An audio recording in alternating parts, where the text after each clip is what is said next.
مرسدس بنز به مناسبت گرامی داشته طراحی کلاسیک کلاس نسخه‌های خاص به نام Stronger Than 1980 معرفی کرده که یادآور مدل‌های دهه 1980 است.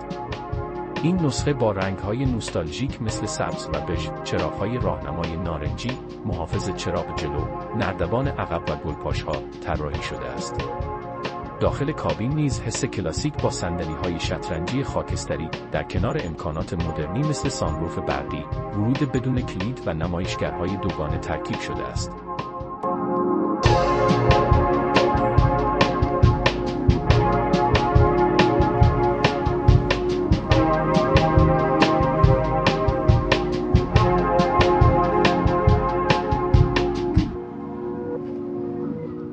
علاوه بر این، مرسدس نسخه‌ای بسیار محدود به نام Past A Future برای 45 سالگی کلاس عرضه کرده که تنها 20 دستگاه از آن تولید می شود.